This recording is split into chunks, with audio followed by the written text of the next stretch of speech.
22 July two 28 July.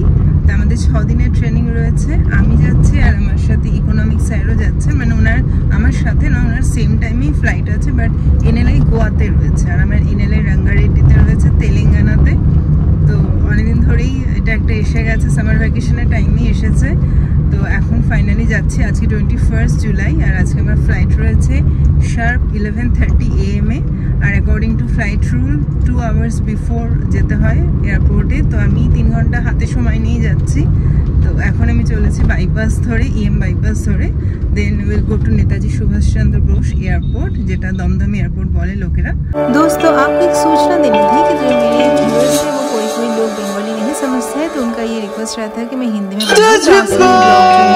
बना रही हूँ। स्पेशली ये ब्लॉग क्योंकि मेरे जो कलीग्स हैं वो ज़्यादातर नहीं समझते बंगाली, तो उनके लिए हिंदी में आज बनाती हूँ। आशा करती हूँ आप सभी को ये ब्लॉग पसंद आएगा।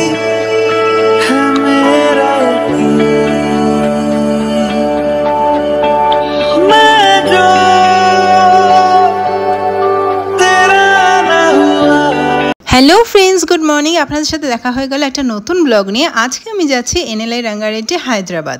তাই সকাল সকাল পৌঁছে গেছি এয়ারপোর্টে। আমার ফ্লাইট হচ্ছে 11:30। So friends, I have reached Kolkata international airport, Netaji Subhash Chandra Bose airport করতে হতো। তো আমার সাথে বলে রাখি, মানতোষ পাতি স্যার, আমাদের পিজিটি ইকোনমিক্স স্যার আমার সাথেই যাচ্ছেন, বাট ওনার গন্তব্য হচ্ছে এনএলআই গোয়া আর আমি যাচ্ছি এনএলআই রাঙ্গারেড্ডি। তাই ওনার সাথে এয়ারপোর্টে দেখা হয়ে গেল এবং কিছু আমরা ফটো তুললাম একসাথে। তো উনি আবার চলে গেছেন ওনার গন্তব্যস্থলে, আর আমিও আমার ব্যাগের চেকিংয়ের কাজে চলে এসেছি এবং ব্যাগের চেকিং আর বোর্ডিং সব কিছুই হয়ে গেছে। তো আমার ফ্লাইট বাস আর আধ ঘন্টা বাকি আছে। তো আমি ভাবলাম কিছু ব্রেকফাস্ট করে নিই। তো আমি একটু স্যান্ডউইচ খেয়েছিলাম আর তারপরে আমাদের ফ্লাইটের সময় হয়ে গেছিলো। তো এখন আমরা চলেছি ফ্লাইটের দিকে। মানে আমার সাথে আমার এক ক্লাসমেট রয়েছে, তা সে আসলে আমার সাথে প্রেসিডেন্সিতেই পড়তো, তো আমাদের একই সাথে ট্রেনিং পড়েছে। তো তার সাথে আমি যাচ্ছি। তো আমরা এখন চলেছি ফ্লাইটের দিকে, এয়ার বাসের উপর উঠে পড়েছি।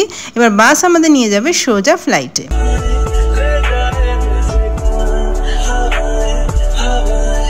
বন্ধুরা, যখনই আমি ট্রাভেল করি আই প্রেফার ইন্ডিগো, কারণ ইন্ডিগোর অ্যাকোমোডেশন আর ওদের অ্যাভেলেবিলিটি খুবই ভালো থাকে। এরকম খুবই হার্ডলি হয় যে কোনো ফ্লাইট মিস হয় বা ক্যান্সেল হয়, তো ওরা আগে থেকেই জানিয়ে দেয়।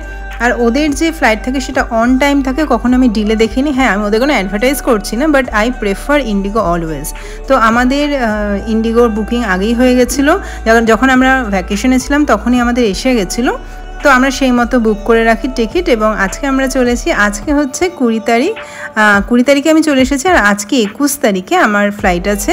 তো সকাল 11:30 ফ্লাইট এবং সেটা ওই মোটামুটি 1:30টার মধ্যে পৌঁছে দেবে আমাকে হায়দ্রাবাদে। তো ফ্লাইট এত কাছ থেকে আপনাদের দেখাচ্ছি, আপনার সাথে শেয়ার করছি। ফ্লাইটে যেতে বরাবরই ভালো লাগে, কারণ ভীষণ কম টাইমে চলে যায় এবং সেটা খুব কমফোর্টেবলও হয়। আর আজকে সকাল থেকেই একটা মনে আনন্দ ছিল যে হ্যাঁ যাচ্ছি আজকে ট্রেনিংয়ের জন্য। আমাদের একটা পারপাসফুল ট্রেনিং আছে। আমাদের ইনস্টিটিউশন নবোদয় বিদ্যালয় সমিতি টাইম টু টাইম বহু টিচার্স আর স্টুডেন্টের জন্য কিছু ব্যবস্থা রাখে। টিচারদের জন্য ট্রেনিং থাকে, স্টুডেন্টদের জন্য এখন চলছে sports cluster, regional level, national level. তো এই সময়টায় সবাই ব্যস্ত থাকে। কিছু টিচার ট্রেনিংয়ে চলে গেছে বিভিন্ন জায়গায়, মানে ইন্ডিয়ার বিভিন্ন জায়গায়। আর স্টুডেন্টরাও ইন্ডিয়ার বিভিন্ন জায়গায় যাচ্ছে স্পোর্টস খেলতে। আমাদের স্কুল থেকে অনেকেই যাচ্ছে, বাট সেগুলো আমি মিস করছি because I am going to NLI Rangareddy Hyderabad. তো সেগুলো আপনাদের সাথে আমি শেয়ার করতে পারলাম না, তার জন্য সরি, কারণ ওখানে থাকাটা আমার পক্ষে সম্ভব হলো না, আমার ট্রেনিং পড়ে গেছে। তো এখন দেখুন আমি উঠে গেছি ফ্লাইটে এবং উপর থেকে আপনাদের কলকাতার সুন্দর যে বলে অ্যাম্বিয়েন্সটা, সুন্দর যে দৃশ্যটা সেটা আপনাদের দেখাচ্ছি। কত ছোট ছোট লাগছে বাড়িগুলো এবং তার উপর আরও উপরে চলে গেলাম, সেটা একদমই মেঘের উপরে। মেঘগুলো আপনারা দেখছেন একদম পুঞ্জীভূত হয়ে রয়েছে আর সুন্দর একটা অ্যাটমসফিয়ার ক্রিয়েট হয়েছে, তার সাথে সূর্যের আলো রয়েছে।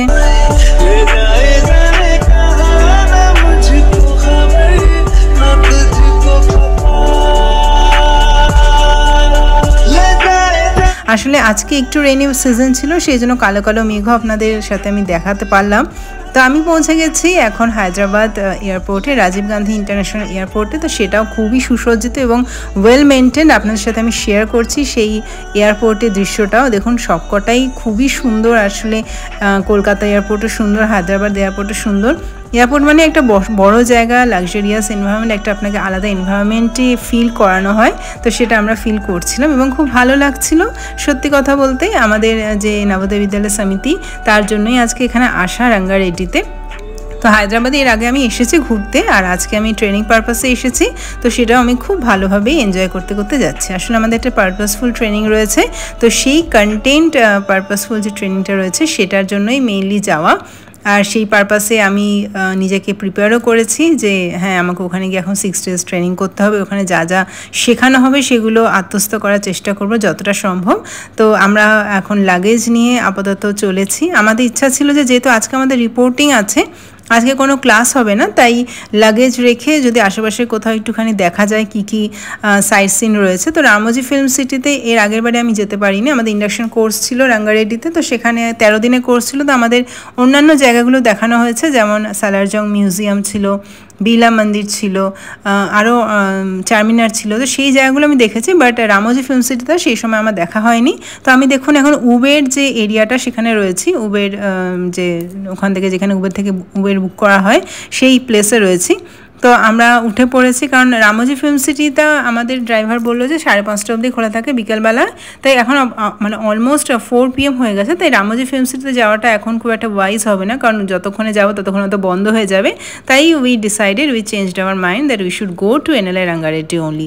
তো যেতে যেতেও আপনাদের এত সুন্দর এই রাঙ্গারেড্ডি এলাকাটা সেটাও আপনাদের পরিচয় করিয়ে দিচ্ছি। দেখুন রাস্তাটা তো পুরো নিট অ্যান্ড ক্লিন এবং ওয়েল মেনটেন। কোথাও প্লাস্টিক আবর্জনা, কোনো কাগজ বা যেগুলো নেসেসারি জিনিস নয়, কোনো সেরকম আননেসেসারি জিনিস আমি দেখতে পাইনি রাস্তার মধ্যে এখানে ওখানে ছড়িয়ে থাকে। তার সাথে এত সুন্দরভাবে মেনটেন করা হয়েছে প্রত্যেকটা রাস্তার ধারে। দেখুন সবুজ, মানে কিছু না কিছু গাছের প্লান্টেশন করা হয়েছে এবং পুরো সিটিটাই প্লান্টে ভরপুর, আর তার সাথে ছোটো ছোটো পাহাড় রয়েছে। এত সুন্দর জায়গা লাগছিল, মানে আমি কোথাও এতটুকু জায়গা দেখিনি যেখানে সুন্দরভাবে ওয়েল প্ল্যান্ডভাবে প্লান্টেশন করা নেই। রাস্তার দুধারে মাঝখানে ব্যারিকেডে ফেন্সিংয়ে সব জায়গায় রয়েছে। একটা সামান্য দোকানেও ডেকোরেট করা হয়েছে কি দিয়ে না, প্লান্ট দিয়ে। তো এত সুন্দরভাবে ইকো ফ্রেন্ডলি এবং ওয়েল মেনটেন শহর আমি কমই দেখেছি, খুব ভালো লেগেছিলো। এর আগেরবারও ভালো লেগেছিলো আমি যখন ইন্ডাকশন কোর্সে এসেছিলাম রাঙ্গারেড্ডিতে, আর এইবারেও দেখলাম অনেক চেঞ্জ হয়েছে। এত হাই রাইজ বিল্ডিংও হয়ে গেছে, যেগুলো ওই সময় বিল্ডিং স্টেজে ছিল এখন সেগুলো পরিপূর্ণ হয়ে গেছে। এবং প্রত্যেকটা আমি বলে রাখি যে বিল্ডিংয়ের কনস্ট্রাকশন সেটা ওই হোয়াইট সিমেন্ট যেটা থাকে সেইটা দিয়ে করা হয়েছে, যে সিমেন্ট জমিয়ে যে ইটগুলো করা হয় সেই ইট দিয়ে তৈরি হয়েছে এত পাকাপোক্তভাবে। তো খুব ভাল লাগছিল সিটিটা এবং খুব গর্বও বোধ হচ্ছিল। বন্ধুরা দেখুন কথা বলতে বলতে চলে এসেছি NLI রাঙ্গারেড্ডিতে, এবং এসেই যে লাক্সারিয়াস একটা হসপিটালিটি পাওয়া যায় সেটাই খুব ভাল লাগে। এর আগেরবারও আমি পেয়েছিলাম, এইবারও পাচ্ছি, তো খুবই ভাল লাগছে। আমার যে রেসিডেন্সটা ছিল সেটা হচ্ছে গেস্ট হাউসে রেখেছিল আমাকে, কারণ যে হস্টেলটা আছে সেটা ফুল হয়ে গেছিলো, তাই আমি গেস্ট হাউসেই চলেছি। তো বন্ধুরা আগেরবারের মতো এবারেও খুবই ভাল লাগছে। আপনাকে বলে রাখি NLI রাঙ্গারেড্ডিতে আমার খুবই ভালো এক্সপিরিয়েন্স গেছে, এবং নেক্সট ভিডিওতে আমি আপনাদের সাথে শেয়ার করবো NLI রাঙ্গারেড্ডির কোথায় কি বিল্ডিং কনস্ট্রাকশন আছে, কোথায় কেমনভাবে সেখানে অ্যাডমিনিস্ট্রেটিভ ওয়ার্ক হয়, সেখানে টিচারদের ট্রেনিংয়ের জন্য ঠিক কতটা ফান্ডিং এবং টপ ক্লাস অ্যাকোমোডেশন ফ্যাসিলিটি দেওয়া হয়, সব কিছু আপনাদের সাথে শেয়ার করবো। আপনারা আমার ভিডিওগুলো দেখতে থাকুন, আশা করি আপনাদের ভালো লাগবে, এবং আপনাদের জন্য আরও ইনফরমেটিভ করার চেষ্টা করছি আমি ডে বাই ডে। তো আশা করি আপনাদের ভালো লাগবে এবং আপনারা ভালো থাকুন, এই প্রার্থনা নিয়ে আজকের ভিডিওটা এখানেই শেষ করছি। দেখা হচ্ছে আগের ভিডিও নিয়ে। তা সেখানে আমি NLI রাঙ্গারেড্ডির টোটাল এনভায়রনমেন্টটা, সেখানে কাজকর্ম কীভাবে হয়, কী পারপাসে সেখানে লোকেরা যাই, সব কিছু আপনাদের সাথে শেয়ার করবো। তো ততদিন ভালো থাকুন, take care, bye bye, have a great day head.